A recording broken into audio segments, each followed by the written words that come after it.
Would you be able to tell me about a paper you wrote about the true range of mental imagery? Why is this a important question to ask, and what have you been thinking about it? Yeah, so mental imagery, I mean, it's been researched for over a century. The sort of the earliest neuroscientist, if you will. Um, at the time, there was no such thing really. But in the 1800s, Francis Galton already reported on the variability between people, and he reported that some people seem to have very strong mental imagery, and other people don't. Right, and that was sort of ignored for a long time, or at least forgotten about. Maybe because people didn't really think of good ways that can actually be studied scientifically. Because it's really such a subjective thing about your inner world. What do we mean by mental imagery, right? And so since then, maybe in the past sort of 20 years, um, there's been much as revival of that topic. So in cognitive neuroscience, mental imagery, visual imagery originally maybe, but now people are really clocking to the fact that other senses, and we can imagine all sorts of things. You can imagine smell. We can imagine doing a sport or something like that. All of these are more than just a visual image. So there's now a massive resurgence of that interest, and a lot of cognitive neuroscientists are studying that question. But the problem that I always come back to is that the reason it was probably ignored for so long is that it is such a subjective thing. It's something about that happens in your inner world, something that we have no access to, right? I don't know what your mental imagery is like, or if you have it, right? So I can't read people's minds, and now sometimes cognitive neuroscientists talk about mind reading devices and that sort of thing. I think it's more of a media portrayal, probably, but we cannot ever know what somebody else is thinking, right? It's just impossible. And so to understand what mental imagery is, we have a really fundamental problem, because it's not like studying some perception. It's not like doing an eye chart. So that's a simple example where I can tell this person can read the letters that are a certain size, but when they get too small, they just can't recognize them. Right, that's easy. That's an objective task. If somebody is genuinely doing the task, we can be confident that that's what they're seeing. And similarly, with the kind of things I've been studying in my research a lot is visual illusions. These are more subjective, but we can come up with tasks where we at least manipulate what people see, and so we can make some inferences, right? It's a bit more fraught with problems because it is already a subjective thing. We're asking people about how it appears to them, something we can never really know, right? But with mental imagery, we simply do not have any of that, right? There's very difficult to actually get any insight into what somebody is experiencing inside, right? It's like this is all conjured up by their own brain inside their mind. And so how do we study that? And so what I found lacking in the sort of discussion or the discourse in the science community about mental imagery research is that, to me, the description of what mental imagery is, and the description between what different strengths of mental imagery different people have, seems to not match my own experience at all. So that's why I wrote this little opinion article, which I try to raise that as a problem. That I think the way cognitive neuroscience currently thinks about imagery is a very one-dimensional, simplistic way. And I think there are many more nuances to it that we need to understand to really understand what mental imagery actually is. Am I And right in saying that? Go on. But am I right in saying that the thing is that we can assume that people see the same thing or smell the same thing or see the same color as the same thing, but actually it's hard to know exactly what people's subjective experience actually is, and that could take enormous range. And as you say, there are some tasks that are objective, but um, there could be an enormous range, and it's kind of an interesting question exactly how do people see things, and what kind of implications would that have? I mean, is this an important question? yeah, so I think in just speaking generally, I think that's you really nailed it on the head there. So it's we, even with what we're subjectively experiencing of these senses, we cannot actually necessarily agree that we all see the same thing. Because there was this dress that went viral now quite a few years ago now. Can't remember when it was, like 2012 or something. But people can disagree about the same image that they see on the screen in front of them, about what color it shows. But then imagine, well, no pun intended, just think about how difficult it must be to agree on what it is that you're experiencing in your mind, right? If I ask you to, it's a common example in the imagery literature is, or also in the sort of public portrayals of it, is imagine an apple, right? And then they have this picture, it's a cartoon made up where people differ in the strength and the sort of clarity and detail that this apple has in their mind, right? And so there's the idea that some people are hyperphantasic. They have really good, clear mental imagery, and they see this apple that's really shiny and looks delicious. And on the other end of that spectrum, there are people who just know that they think of an apple, right? And they don't actually see an apple inside their mind's eye. But, how do we know that what they're saying is in any way the same as what you would be saying to that same question, right? So these are all sort of portrayals that are trying to do that, right? They have this range of how clear that apple is in their mind's eye, but that doesn't mean that's the experience other people have, right? So I think the big problem is that we have no reference to compare to, right? And so with things like the dress, you can at least agree on what is blue and what is black and what is white and so forth, right? So you can disagree. Well, I'm seeing this as white, but other people see it as blue. That's at least something where you have a reference to go to. But with mental imagery, we simply don't. I just don't know what your mental imagery is like. And now the reason this is important, I think, is that now that we have this big fervent interest by cognitive neuroscientists to understand mental imagery, so people, getting put in brain scanners to find out what happens when they imagine something, just to find out what are the neural mechanisms that make that actually happen.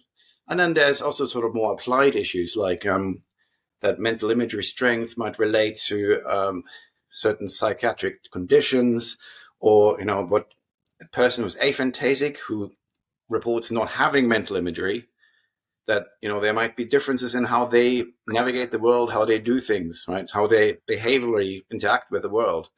And all of these questions are, of course, contingent on that we actually understand what mental imagery is in the first place. So if two people both say that they're aphantasic, but they have completely different experiences, then treating them the same is probably not the right thing to do scientifically. So to actually better understand imagery and its implications, we need to better understand what it is.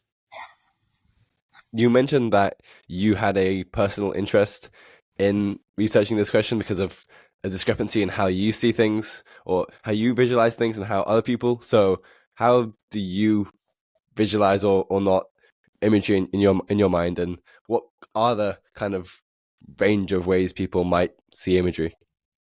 Yeah, so it's the first distinction that I've sort of drawn up based on my own experience. And I'm not by any means saying that that's the only distinction there might be, right? So that's really why we need to do that research. But the distinction that I noticed for myself is that for me, I call this an associator, in that when I close my eyes, I typically see black, right?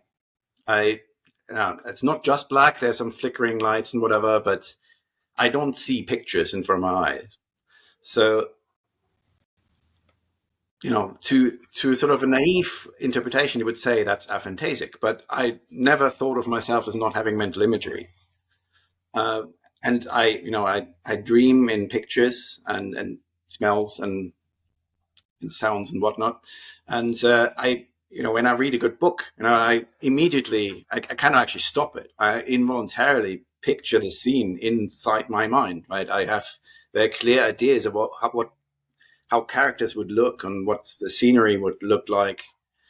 So, to me, that seems very much like what I would think is mental imagery.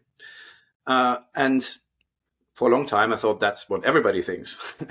But more recently, it sort of occurred to me, and I had a lot of informal discussions with people, that some people seem to have a much more sort of evocative, direct experience of their mental images. So I don't know how it is for you, but some people see things. They say they see things right in front of them, right? And in some cases, it's people, they need to close their eyes just to filter out the actual world. But in some cases, some people really see that their mental images seem to be sort of in front of them, and they experience them there, right? Sort of overlaid onto the real world, and that's what I call projectors. And so this terminology between projectors and associators is actually, I didn't come up with that in the first place. It's actually already been used in the world of synesthesia, where there is that distinction that has been reported, that synesthesia is a condition.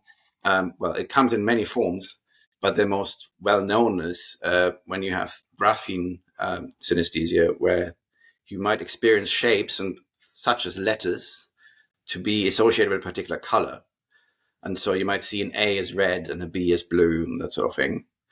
And when I say see, there's projectors who actually see a blue B, right? Whereas an associator would not necessarily actually say that there is a real color associated with the letter itself. It's rather that they have that sensation of blue, even though they're not seeing blue, right? And so I'm just transferring this distinction between associators and projectors to how I feel mental imagery, or visual imagery anyway, seems to be working between different people based on only what I've heard from people in discussions.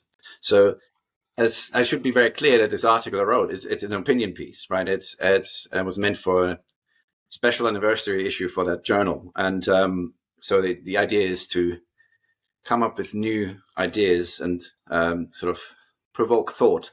So, I have not done any research on that question yet. So that's my hope to do that in the coming years.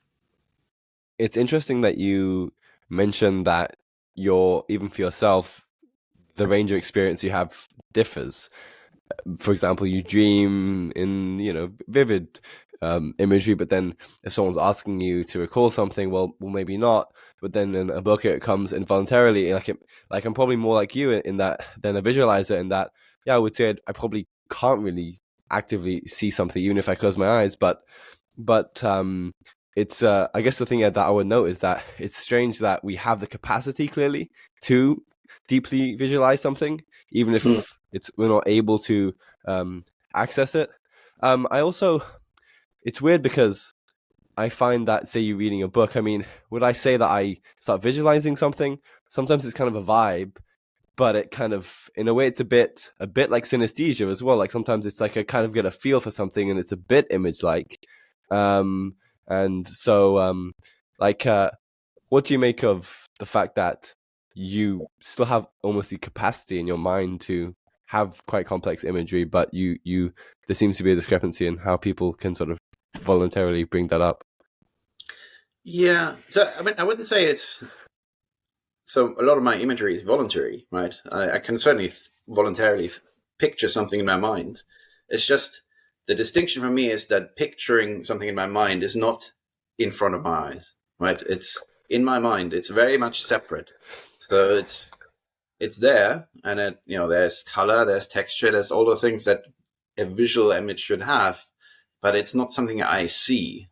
And so this is where the problem for me comes from, right? So that if you look at some of the literature on this and the research that has been done, it is often very simplistic. It's talking about seeing something, so it's as if real seeing, right? And that is problematic because I would never say my mental images are like real seeing. They're just not. They're inside my mind. But it seems like other people have that, right? So when you say we all have that capacity, so I think that I mean, that's, I think, an open question, right? So, I mean, I think my mental imagery, I don't think I'm aphantasic, right? Certainly talking to other people who report being aphantasic, there's a lot of things that are very different in my experience.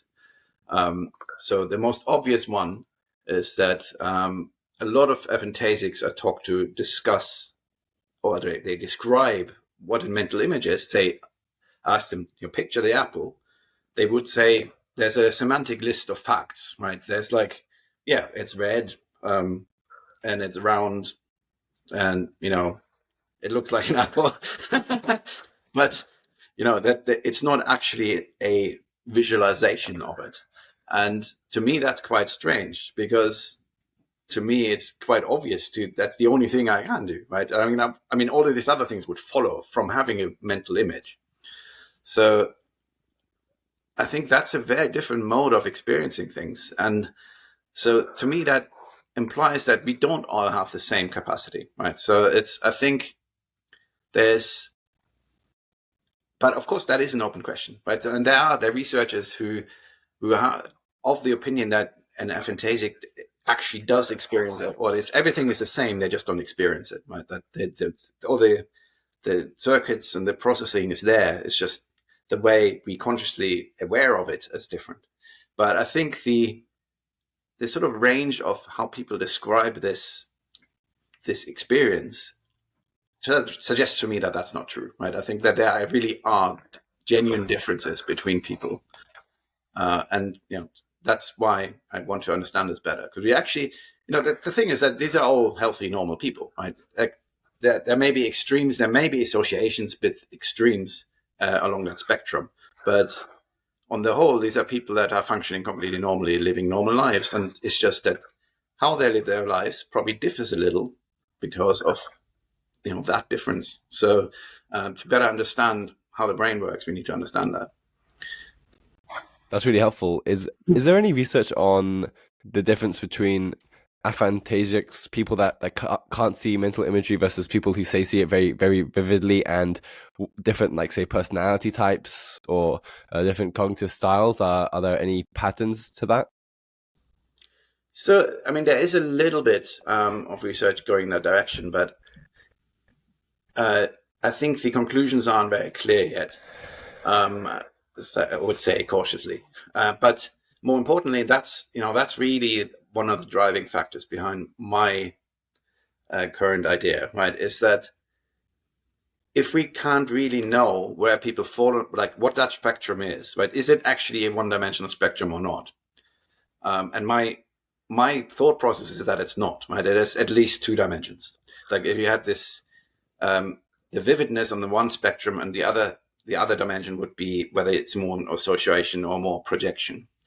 But that may not be true either. But the point is that if we can't really classify people correctly, then all of these conclusions would be wrong, right? So if we say that aphantasics, so there's, for example, one idea that it tends to be people that are more into sort of mathematics, and they're sort of more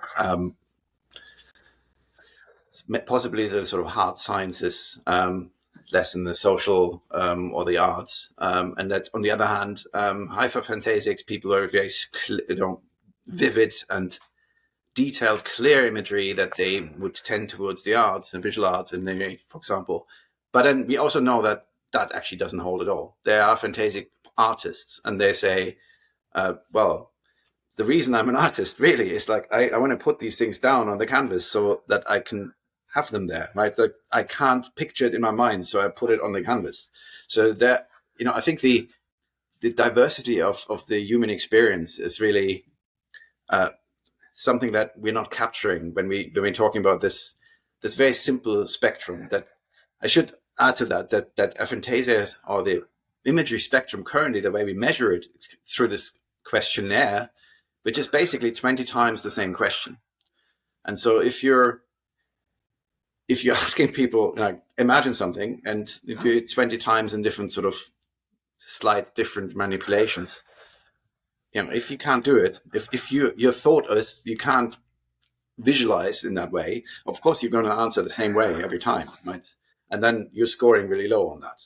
But I don't think that's really capturing what mental imagery actually is. So yeah, we need to find better ways of actually measuring that and distinguishing if there actually are differences in the way people imagine things.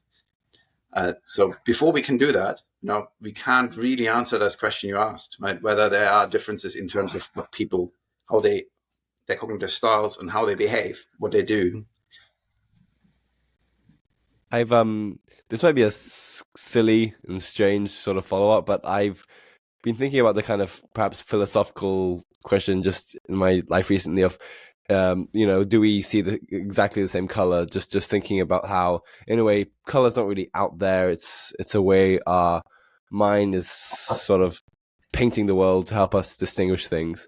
So, I mean, is there any work done on other senses, other modalities of perception, and how they might differ? I mean, we did bring up the dress, which caused such a confusion on social media a couple of years back. So, what about these kinds of things where it's not even just different ways of doing things, but like on a measure that we would care about? Like, are we seeing the same shade of blue? Like could that be like different, and how vastly? What do you think of this? So I think that it's touching back on a point I made earlier, right? It's that we can't read people's minds, right? Whatever we want to say about what we can do with brain imaging, that's not what we're doing. We're not actually reading people's minds. And to know what somebody else experiences, even in the senses in front of them, that's technically impossible. So, I mean, I don't want to go too deep into philosophy. I'm not a philosopher, but David Chalmers called this the hard problem of consciousness. Right? We cannot get into somebody else's mind. And, I think when we talk about, is your shade of blue the same as mine? That's something, the first answer to this, we don't know, right? And what we can do is try to find out conditions where you can't tell the difference between two shades of blue, right? And so we know from the dress that people do differ, right? So that there can be conditions or circumstances when two people can completely disagree on what it is they're seeing. And they can be really adamant and, you can't budge as well, right? It's like some people can change how they see the dress, but most people, like I find it extremely difficult to move away from what I've seen the first time. And so the only thing that we can really do to know what people experience is to come up with an experiment that makes it somewhat more objective, right? So where that could be finding a sort of a match of a color, right? That's probably the simplest, most direct thing. Or it could be, and that's sort of a next step up, and in terms of objectivity, is to have a task where you ask people to make, to distinguish two colors. Let's say you have the color from the dress, and you have another color on your face. Which one's darker, which one's lighter, which one's more blue, or are they the same? All of these are sort of more objective questions of what it is they're seeing. And of course, that doesn't really answer the question of what it is they're experiencing inside, right? But what it does is allow us to characterize the sort of range of experiences they have, and where they fall. Where is it where they're only guessing? Where is it that they're really good, right? And that can give you a kind of profile. But when you analyze that data, it gives you a profile of what they might be experiencing. So we can make an inference. We can suggest, okay, this person cannot see the difference between this red and this blue. Therefore, something about this dimension is they cannot see, right? And so we can do this. For example, people with color vision deficiencies. So that's red-green color blindness. It's sort of more colloquially called. It's a very widespread condition that a lot of males have. And so, we can create a sort of representation of what somebody with red-green color blindness would see compared to a person with normal trichromatic color vision. And, that it sort of gives you an idea of, so they cannot tell apart those colors. So this is must be kind of what they're seeing, right? But coming back to the earlier point, we don't actually know that that is what they're seeing, right? So when you look at these kind of representations, so you can find them on the internet. Just Google what does a person with red-green color blindness see, and they will show you things like they have a forest scene or something like that, where there might be these red flowers, and amidst the green trees, the green leaves, and then a red-green color blindness person, it would be maybe sort of a sepia color instead, and the red flowers look just like the green leaves, and they all have that sepia color. And so what that illustration would give you is, yes, of course, they cannot see the difference between the flowers and the leaves, but the sepia color, that's made up, right? We cannot necessarily know that that is how they're experiencing that color, because we just don't know. We cannot read their mind. So we can come up with a sort of approximation of what it might be like, but we cannot actually ever really know what it is they're seeing. I hope that makes sense. Yeah. It's very fascinating that you elaborate on how, even though we can't directly see the subjective experience of people, that there are these kind of more objective ways, but nevertheless, we can with color blindness, like which I kind of have somewhat a red, or I see just a smaller range of colors. I think this is something to do with like you have fewer cones, and I think it's something with males as well, and it's fascinating to like what exactly would it mean to see a greater range or a greater continuum of colors, right? It's fascinating to consider like how exactly would I ever experience that.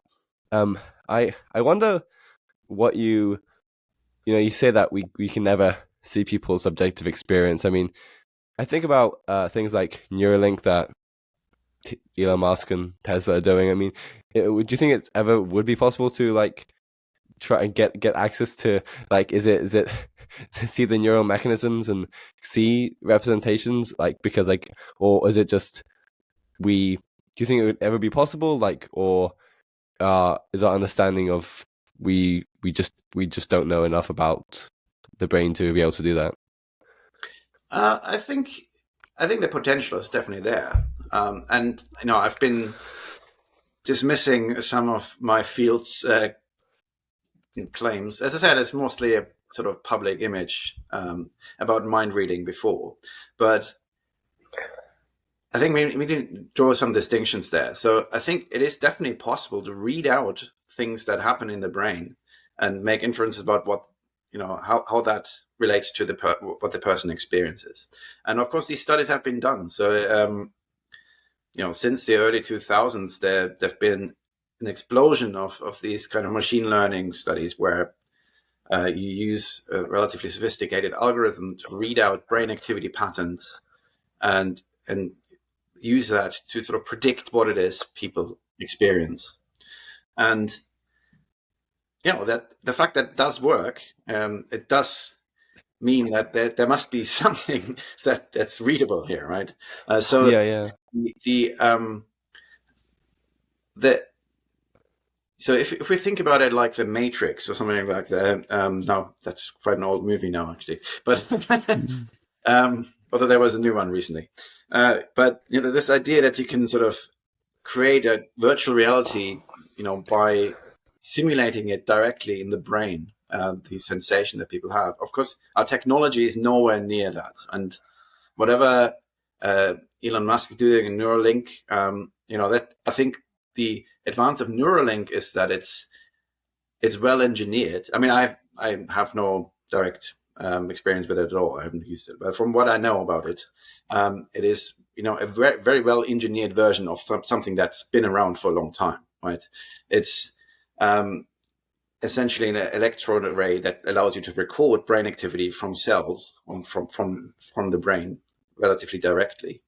And I think the advance here is that it's good to have, and it's something that scientists have cobbled together years ago for use for relatively basic experiments, to have engineers coming in and creating a much more professional and sort of maybe upscaled version of that. That's obviously a great advance for science, right? So that I think it will probably be useful for neuroscience in the future to have these kind of devices, and the development will go further, right? So I think they will definitely contribute. But to really have an understanding about what's really going on in the brain, my view is that you'd have to have a massive technological leap to really get that deep into what's going on, because you want to know, oh, there's all these countless neurons in your brain, and they're wired up in very complicated ways. And I've described that in sort of that network analogy earlier. But even at the tiniest scale, like at the microscopic scale, we have these kind of really complicated connections between cells. And to really understand what's going on in the brain, you would have to have a complete map of that and know in real time what's going on, how the cells are firing and how they're communicating with each other. And so I think in terms of like at a smaller scale, I think we can probably get quite far, and the technology and the methodology that we have is only moving forward. So I think we will get closer to that idea, but I think we're still a long way off from, say, visualizing or creating a virtual reality by stimulating the brain, for example, or reading out what somebody completely experiences, all their thoughts. And that's not something that technology currently would allow. But it's interesting that you say, though, I guess in theory it would be possible. I mean, as you say, I like that you mention machine learning, and that if you do track the neural patterns and firings, and then you have something predict something and someone verifies, yeah, no, that is what I see. When you have the certain firings, I guess that would work. But I guess an interesting thing there is that, like, the the weights and the neural network, the way that machine learning algorithm would work, that's not going to be actually the way that the brain is. That you're basically making two different ways of making the same image, and you're never going to make exactly the same image.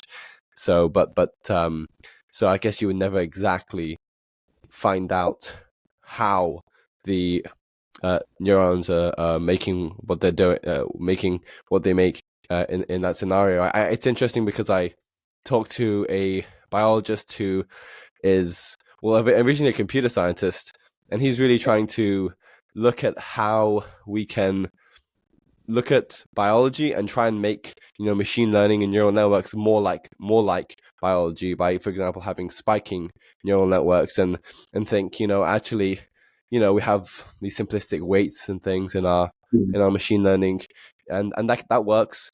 But also, in a way, if you make it more like biology, you can get advantages like it being more efficient, and I mean, he thinks, ultimately one of the limits we could face is just we don't have enough computational power. So we would want to match the efficiency of biology. So it's interesting that you sort of separate out the complexity there of biology versus what we can do to try and think about and sort of map that on our own technologies.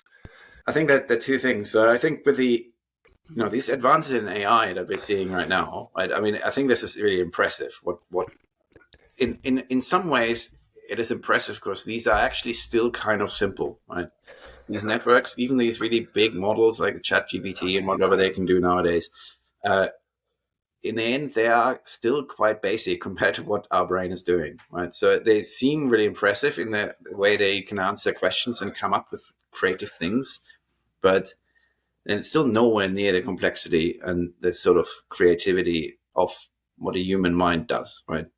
But of course, then there's always been, and that's distinction has long been there, that when you look at brain-computer interfaces, for example, like say when a device that allows somebody to move a wheelchair with their thoughts, that could be extremely useful. Right? There's a distinction when you come at it as an engineer.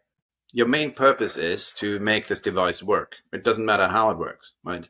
So if you get something that can read quite accurately from the brain, and they say the command to move the wheelchair, then that's all you need, right? If that works, then you've solved your problem. That's an engineering problem.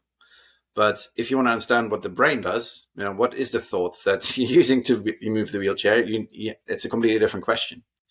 And so I think we're making big leaps, and we're getting closer and closer to having these sort of thought-controlled devices, and that sort of thing. I think that is something that's clearly quite there on the horizon. But really understanding how thoughts are working in your brain, that's a whole different story. But now, so coming back to the idea of these kind of classifiers or these algorithms, so to read out thoughts from your mind, right, and whether it's how you experience or your perception, or it could be more sort of complex things like thoughts. If I want to move the wheelchair, what is my thought? In turning, read out if the command might be forward, right? You just thinking forward. So can we read that out from the mind? So in order to do that, you need to actually, to build that algorithm in the first place, you need to have a good way of measuring the reference, right? So you need to actually be sure that if somebody thinks forward, that's really what they're doing. And so that's where we come back to that problem I discussed before. So I think with something like this, it's fairly straightforward to do that, I think. Again, with if it's color vision, actually color vision is complicated. I've stayed away from color vision for most of my career. Things like the things I'm doing, it's like geometric shapes, how do you determine size of objects, that sort of thing. There's relatively basic things that we can do, and even there it's complicated, but it's a relatively simple problem to solve. But now coming back to mental imagery, we need to have a way of knowing what somebody means when they say I'm aphantasic, or yes, I can picture this really clearly. We need to know what that actually means. And before we know that, we can't build a machine learning model that can read it out, right? So if two people disagree on what aphantasia actually is, or internally, they're both externally, they will tell us, I'm aphantasic, I can't picture something in my mind, but they actually disagree completely about what that is, then, that will not work. The machine learning world would be confused by that, because it could not possibly determine that somebody's aphantasic if we don't know what that means.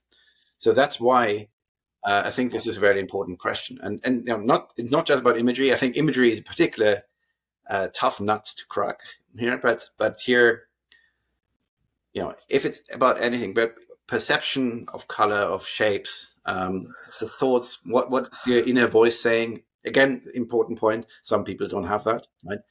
Some people have no inner monologue. I don't know if you do. I mean, I should actually not presume, right? Because that's the one of those things that we walk around assuming that people have similar experiences to us, right? And so that's actually a very good example now that I think of it, right? So if you think you want to build an interface, brain-computer interface that reads out your inner thoughts, right? Let's say, literally, I'm thinking forward, and the wheelchair will move forward. Or it's my car, right? Let's say I'm a race driver, and I want to build a car that's controlled by thoughts, and I don't have to worry about the delay in motor action. It could be quite an amazing thing to do. But yeah, let's build it on your inner monologue. There'll be people who say they don't have that, right? So what would they then work with, right?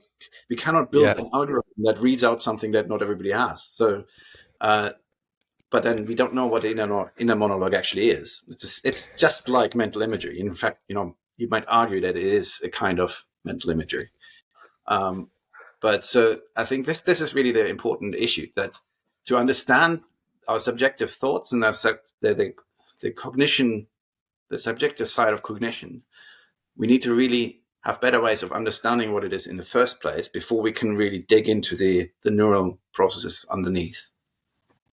Yeah, that's a really fascinating, some fascinating points you made there, like that it doesn't just extend to how we see things, but all kinds of the subjective experience, which is so hard to measure and compare. Like as you mentioned, I do have an inner monologue, but I only recently heard that apparently some people don't have it, and it's fascinating because imagine you map something from the brain onto speech, and you say, I can read someone's mind, and it turns it into language, but someone's like, wait, I never had.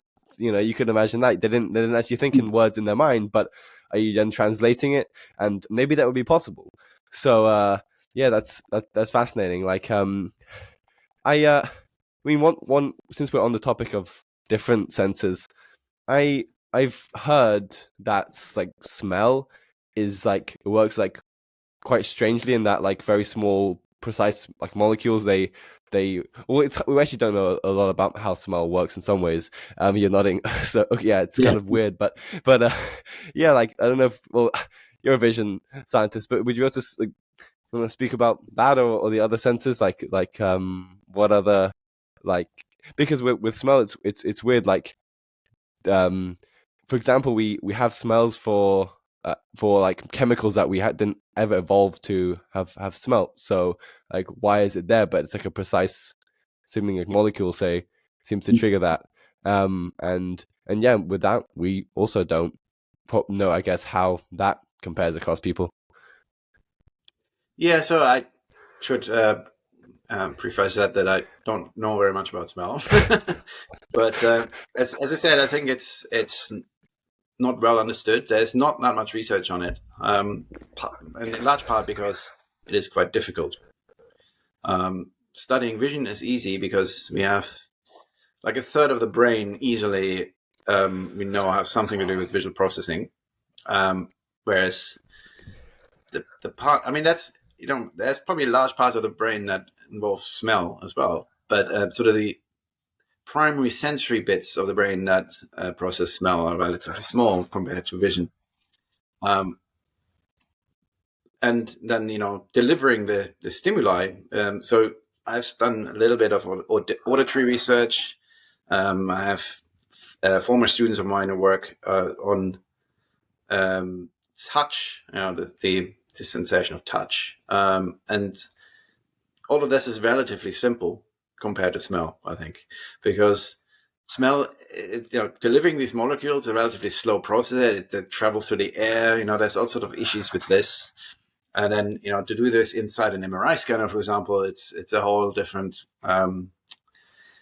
sort of equipment that's required and all that. So I think there's a lot of complications with it, but I actually agree it's an extremely important thing to study because it is clearly an important sense to have. We all know about the sort of taste distinctions on your tongue, right? This is like a textbook thing you learn in biology, high school classes probably. And that taste, the range of tastes is actually quite limited, right? So it's probably not as simple as that, but certainly our experience of not just smelling the world, but actually even when we're eating, I think the sense of smell is quite important there. And this sort of really the fine-grained distinctions we can make in smells, that it has a very important effect on how we experience things, right? And then we know that sense of smell it's quite primal, right? It's connected to some of the oldest parts of the brain. Obviously, smell is very important for many animals, but it still has that same effect on us, right? Smells can evoke memories, and sort of the sense, like, memory is never just, oh, it's a fact, right? It's you often remember emotions and your sort of emotional and mental state that you might have been in. So yeah, I think it's an extremely important sense to better understand, right? Because it has such profound effects. It can change somebody's mood what they're smelling. So yeah, Yeah. but yeah, so I mean, all of the things that I discussed before, they apply to smell as well, right? There's weird visual illusions you can get with smell, but a lot of it is just very poorly understood because there hasn't been that much research yet on it. What kind of illusions do they have with smell? I'm sorry for making you talk so much about something you don't, like, you're not an expert on, but I'm happy you are.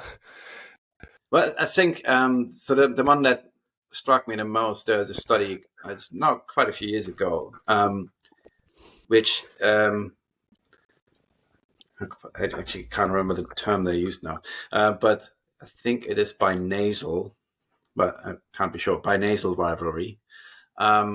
So in vision and audition, what you can have, because you have two eyes, you have two ears typically, and something that doesn't happen much in the real world, but which you can artificially create, is to present completely different stimuli to each of these organs, right? So if you have a different image in each eye, we call it binocular rivalry. And what happens is typically that the percept varies between the two, right? So if you have a picture of a forest in one eye and a picture of a brick wall in the other, you'll either see only the brick wall or the forest, or it could be sort of splitting up and you see sort of a patchwork of either. But it doesn't normally look superimposed, right? You don't see both. It's sort of there's this sort of splitting process that your conscious awareness, at least at any given location, it just dominates in one or the other. And so with the eyes, that's relatively, it's easy to do, but it's also fairly well understood now because there's a lot of research on it. But the interesting thing is the same happens with your nostrils. So when you put different smells in each nostril, again, that's just no way that should be happening in the real world, right? If you walk around, why would that happen? But if you have pipes going into your nostrils and they deliver different smells, the exact same thing seems to happen, that you smell either one or the other. You don't smell a mixture of the two. And I think that's quite fascinating because with the eyes, this illusion arises, or the rivalry arises, because that's part of our binocular vision, right? It's the thing that you need, the process that you need for seeing in depth, and for suppressing the image. When you look down on your nose, it doesn't block your vision completely. You actually see sort of a ghost image of your nose. So this process is actually, that's the same mechanism that's behind the rivalry in the eye. So with the eyes, you actually need that process, but there's no obvious reason why we evolved the same thing for the nose, because when would you ever have two different smells in each nostril? So I find that quite interesting, and that the same principle seems to apply in a sense where that situation should just never actually happen. Fascinating. No, this is great. I didn't expect this conversation to be so interesting. I mean, I loved reading your paper, but yeah, the implications and the range of ways this helps us think about not just perception but other modalities of cognition is really great. We've talked a bit about synesthesia. We mentioned that at least earlier. Would you be able to speak about what that is, and maybe it has relevance for what we're talking about here? But what is it, and why do people have it? So I think the first part is easier. What is synesthesia? Right? It's when I mentioned the example before of graphene synesthesia, where say you see a shape like the letter A, and that evokes the experience of a particular color. It could also be across senses, right? It could evoke the sensation of a smell, like A's smell like roses and B's smell like chilies or whatever. Just thought of that. So, and of course, it doesn't have to be about shapes. It doesn't have to be about even it doesn't have to be in the same sense. It could be any sort of atypical association between two sensory experiences, or even between thoughts and experiences. So a really interesting example of that is, I mean, we assume this is a synesthesic person, but there has not been any form of studies. But a colleague of mine has a friend who's a winemaker, and this person describes wine, the taste of wine, always by referring to some shapes. They're saying like, oh, this wine, this is like a corkscrew, and this one is a big blunt one, and it's not necessarily the case, but that sounds very much like somebody having some sort of synesthetic experience of shape when they taste something, right? And so this sort of thing is, I think it's quite common, right? So there's actually quite a lot of synesthesia in the normal population. It's not always the kind where you see letters in certain colors, and that's sort of the most commonly known one, the most popular case. But these sort of somewhat random seeming associations between different sensations, it's probably something that a lot of people experience. Maybe not that strongly, but certainly in varying degrees, a lot of people seem to have that. And so when it manifests in this very obvious and straight way, like letters and colors or letters and smells, that's obviously when something it's probably more easily noticed, right? Because if people talk about, oh, I see these letters in colors, then and other people don't, it's like, but they're all black. Then that's something that you easily talk about. If that's people will actually notice that this person has this unusual experience, and that's probably why we know about those cases more. But so what's probably happening here? So that's the part where it gets more difficult. Like these sort of associations, that is what synesthesia is. It's sort of somewhat random seeming association between different senses and states. But why it's happening is probably, and that we're still guessing. That this is part of active research that people are doing. But it's that there may be connections between different parts of the brain, different neural populations that encode these different states and different sensations. And that these connections exist in this particular person, so that if you see the letter A, the neurons that codes for the letter A is responding, but it's connected to the neurons that code for the color red, right? And so therefore, this connection co-activates both the letter and the red, and that's why you have this synesthetic experience. And that this connection doesn't exist in everyone, right? So that and the reason that could be is that we know that in brain development, when you're a newborn, the brain is much more connected than later on, right? So there are a lot of neural connections that get pruned by development, and partly because of your experiences you're having. And so it could be that this pattern of what gets pruned and which connections remain, that differs between different people, because we all have different experiences, and we have some of these things could be completely random, right? So that it's basically this sort of network, how it looks in one person isn't the same as in another person. So that's basically what we now think is what synesthesia is. And I think it's interesting to come to discuss this, because coming back to the thing we talked about imagery before. So the current thinking on what imagery is and why people differ in their imagery is probably very similar, right? This is also about different connections in the brain. In this case, it will not be different sensations that are co-activating, but when you picture something in your mind, that must involve this network as well, because the process of even voluntarily or even involuntarily creating a sort of picture or it's an inner sensation, that must be involving different parts of the brain than the early sensory areas. So there's probably some crosstalk between them when you imagine something. So that's certainly how we think about imagery at the moment. And so the strength of these connections and which connections there are, even in the first place, that probably differs between people. And so in an aphantasic person, there may be different kinds of, or less, or different or less, who knows?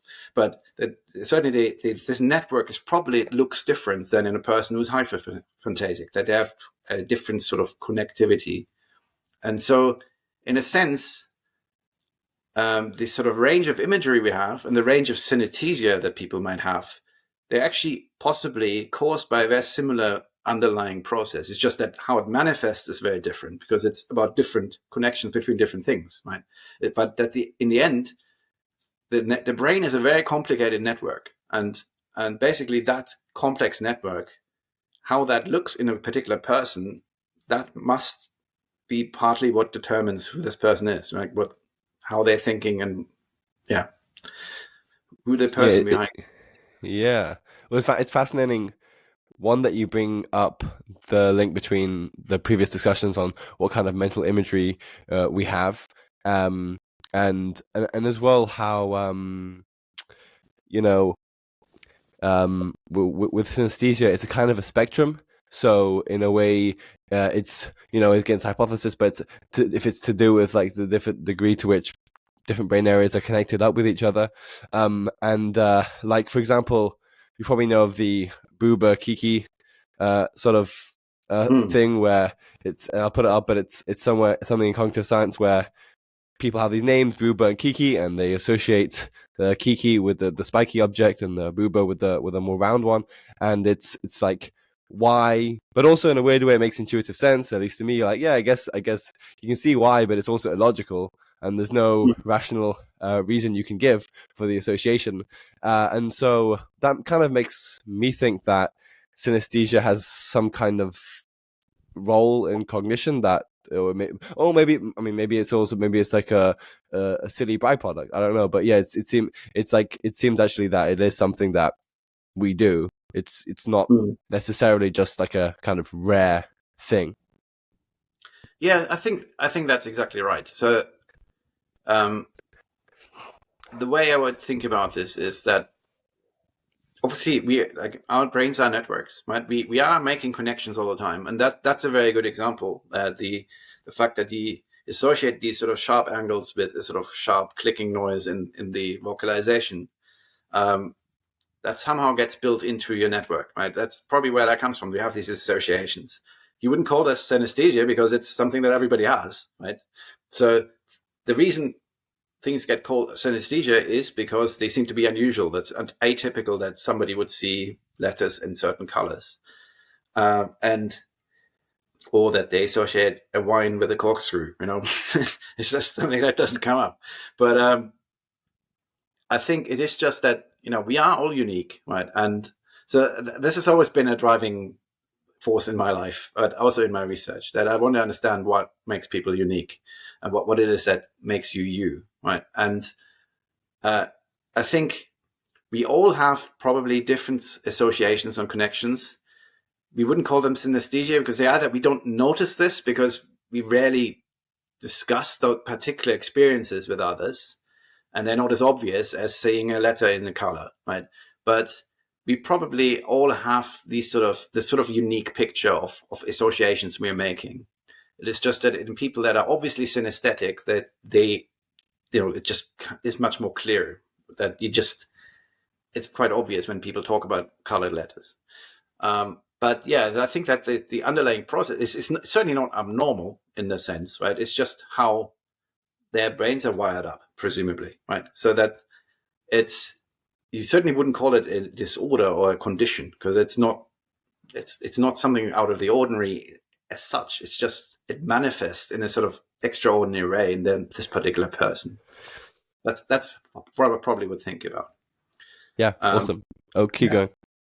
And so I think you touch upon a point. So as I said before in the beginning, that I study a lot of sensory illusion, mostly visual illusions, and it's very similar to the discussion that you can have on that as well, right? So that you're often when you experience a new visual illusion, you frequently go viral. There are some people who make a living out of creating new visual illusions. People are often surprised. Like the reason they fascinate people is that they sort of tell you that your perception isn't quite what's actually on the screen or what it is you're hearing. And that seems surprising, right? Of course, because you have this idea about what it is out there, and then you realize your perception doesn't actually necessarily reflect sort of the physical truth, right?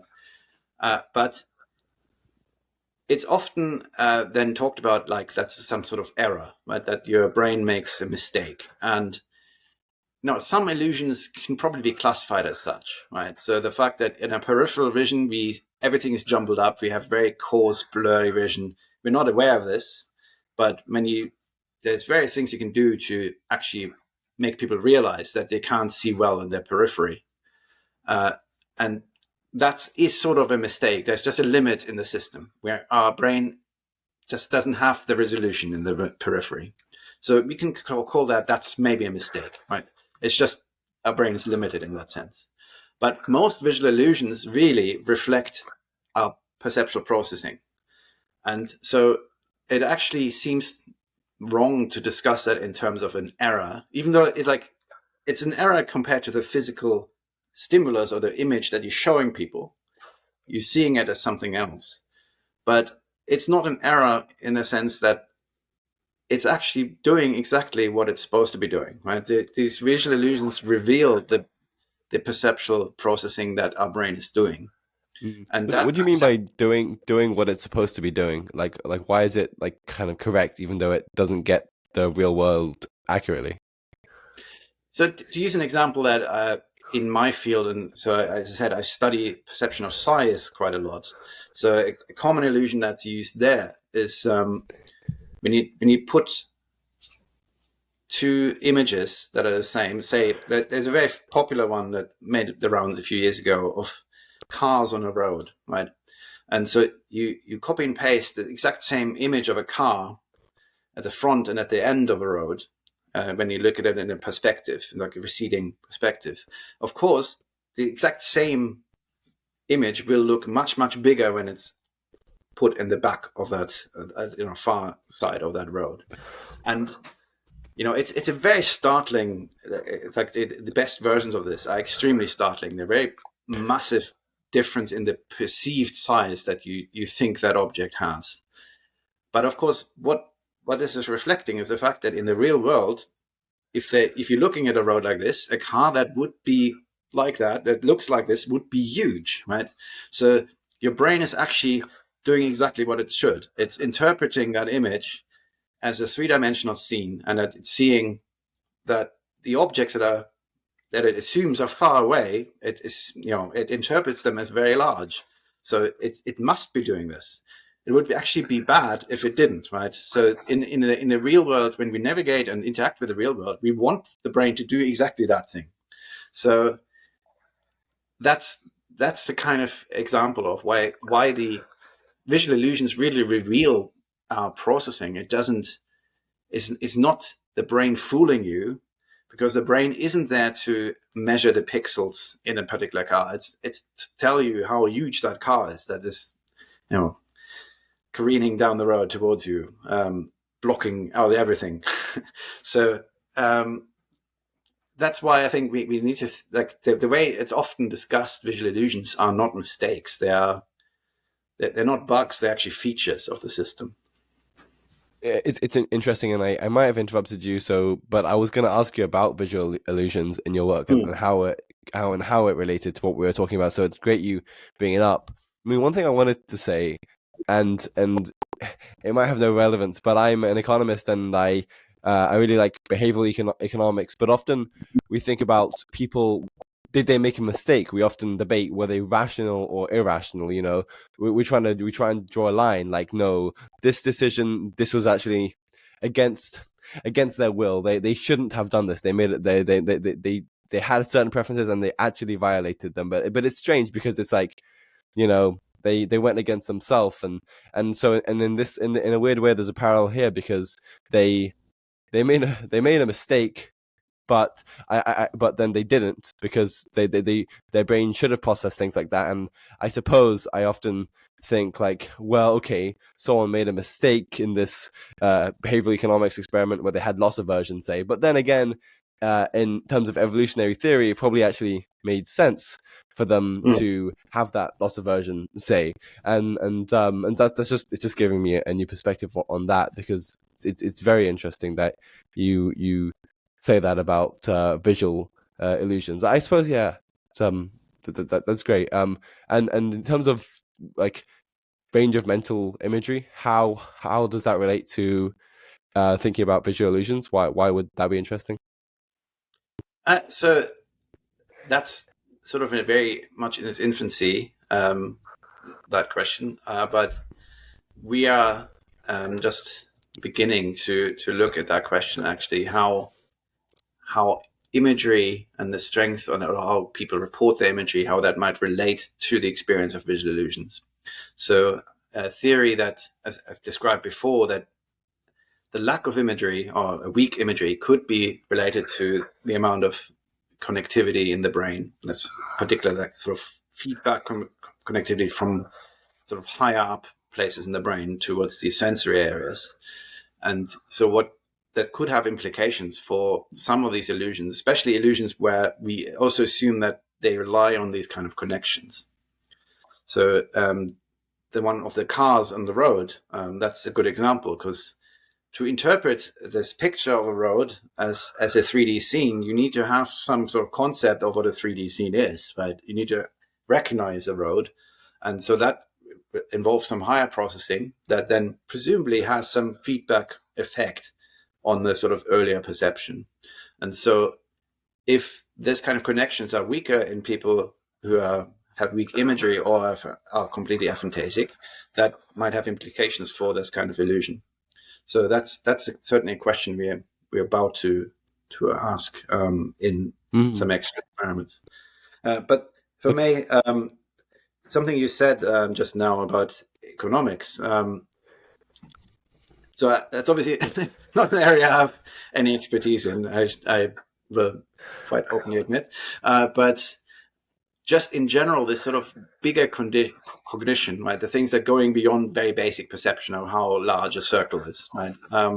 Or even recognizing letters and reading and all those kind of things, that still very basic sensory processing in a way. But I don't see much reason to believe that, there's a big separation between our sort of abstract higher order cognition, like thinking about the economy or politics or whatever, and even or your choice of partner and that sort of thing, and our earlier sensory processing. We're all it's all the same brain, right? There's no good reason, I think, to believe that the principles that apply in sensory science don't apply to this sort of higher order cognition. It's just that things get much more complicated there, obviously, and studying it may also get much more complicated. But you probably heard of cognitive biases and that sort of things that you're talking about, people behaving irrationally in an economic situation for whatever reason. I think this is all a symptom of the same underlying cause, that the principles of our cognition and the principles of our brain just, that they make that happen, right? So, I don't know if do you know the Monty Hall problem? No. Okay. So, You want to explain it?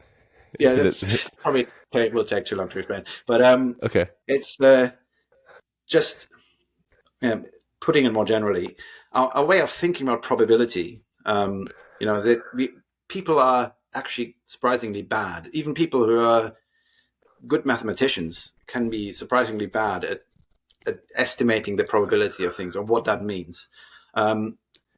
Actually, one real world example of that might be, for example, that in 2016, when he went on 538, I think it's called, the website Nate Silver's prediction of the US election, it gave a probability of 70% that Hillary Clinton would win, right? And 70% should give nobody high confidence that this is going to happen, right? There's still a pretty damn good chance that it won't. And that's, of course, how it turned out. But I think intuitively, for a lot of people, that gave them a lot of confidence. Oh yeah, this is probably the outcome that will be, And I think our brains aren't very good at actually thinking about probability, and that gives rise to a lot of cognitive biases as well, right? So that there's a lot of, in the way we interpret the world around us, can be completely confounded by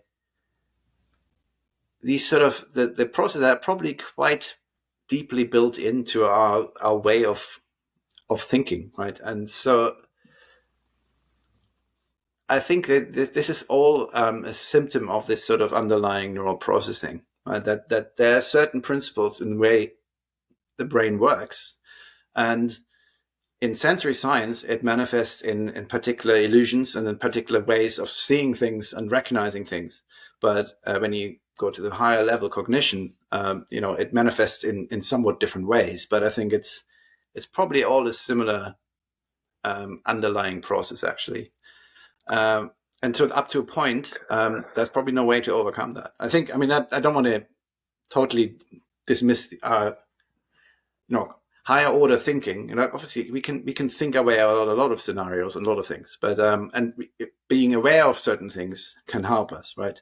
So obviously we're not complete slaves to some basic brain processing, but I think that similar principles apply. And just to give a more concrete example as well, so in visual illusions, a very common visual illusion, and one that I study a lot, like the example of the cars or anything where the surroundings of a visual stimulus, a visual image, can influence what you're seeing, right? So whether it's the car that looks larger or smaller because you see it on a road, or it's the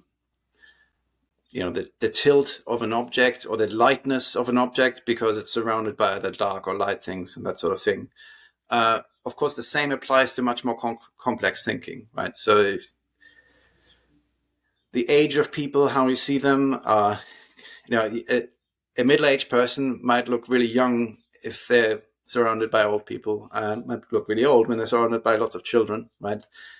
This is a very similar scenario. It's just a much more complex thing. And so, of course, in our political opinions, all of these kind of things, probably similar contextual processes apply as well, right? That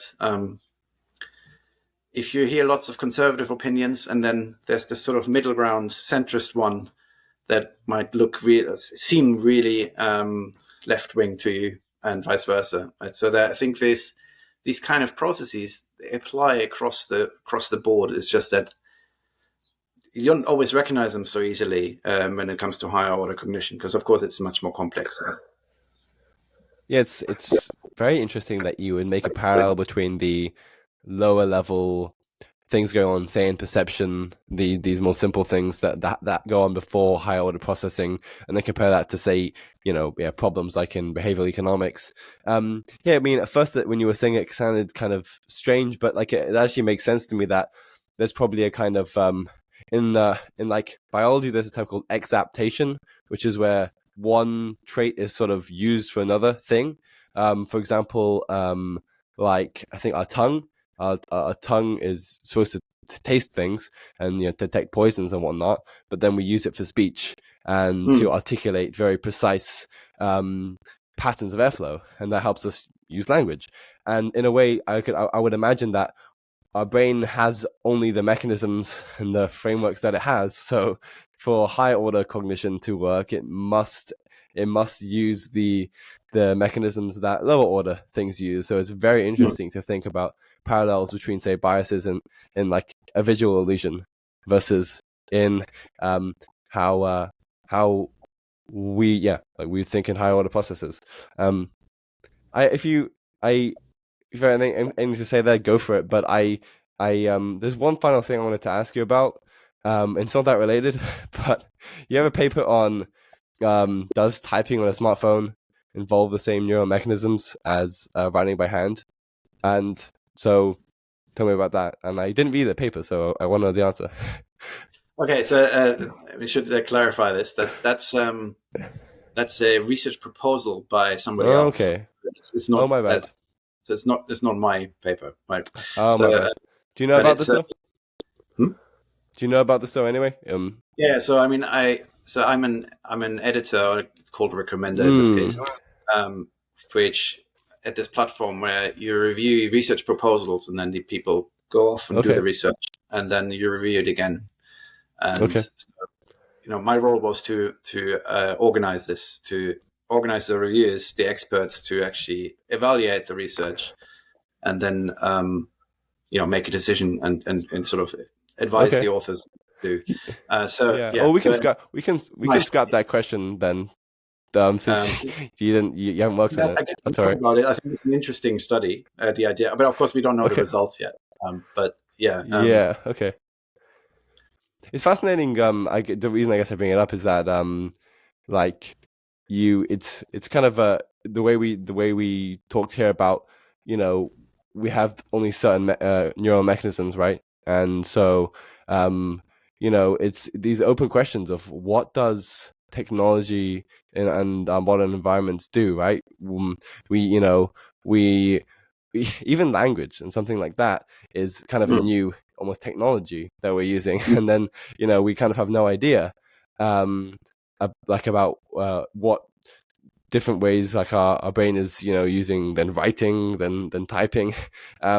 It's and I think I was talking to an evolutionary psychologist recently about younger children these days and growing up with LLMs, large language models, and different technologies.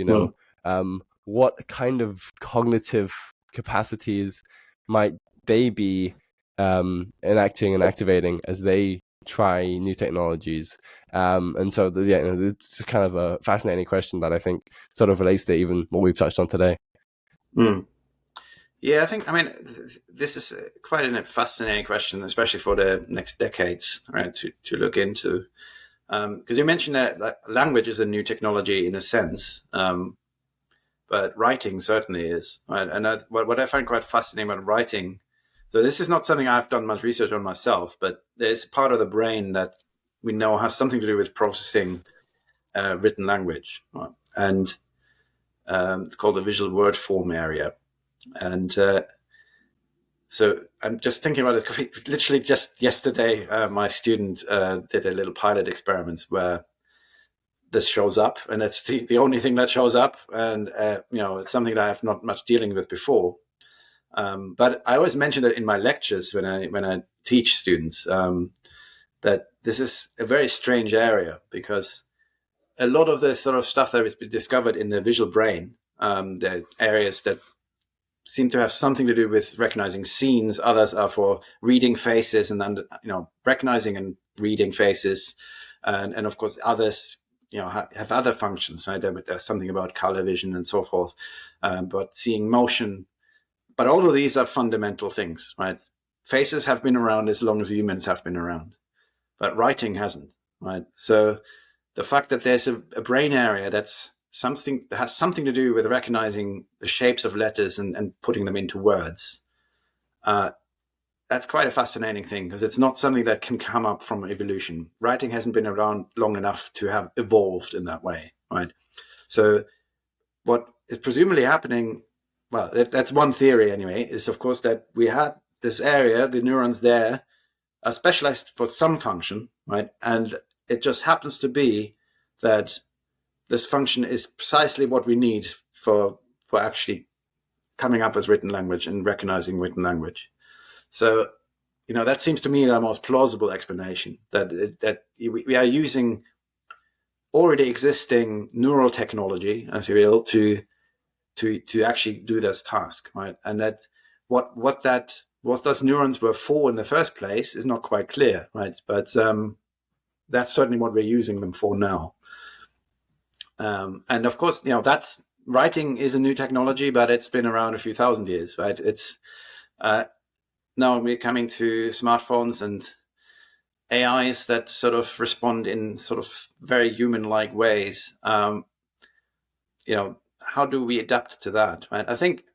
I'm not a fatalist about these things. Like there's with every new technology, somebody complains about how this is going to be the doom of civilization. And all these things, of course, have negative consequences, but they also have positive consequences. And how it changes the way our brain works, I think that the good thing about our brains is that they're adaptive. They actually adapt to new situations, and that's probably the biggest success of humans, that we are so adaptive in our brains that we don't just have to evolve in response to a situation. We can use our cognition to adapt our environment. And so, these are doubtlessly going to have some profound effects, but at the same time, I think it'll be interesting to see how we adapt to them.